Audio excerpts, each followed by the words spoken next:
Hi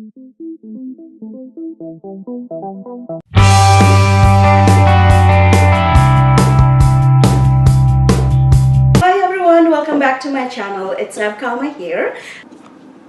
So after they were marinated overnight, we are going to make about 36 dumplings from a portion of this whole seasoned ground pork.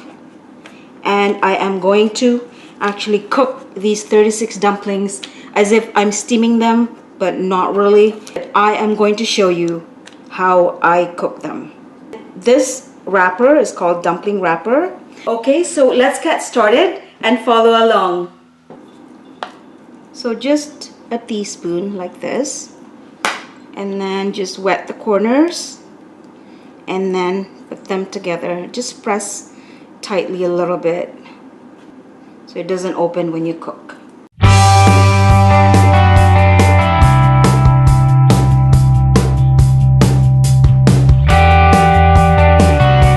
So this is what's left, and I will be doing the rest of the menus one at a time.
So thank you so much everyone for watching. If you like this video or this recipe, please give it a thumbs up, like, share, drop a comment, and don't forget to subscribe. See you all next Friday. I hope you all have a nice weekend and happy cooking.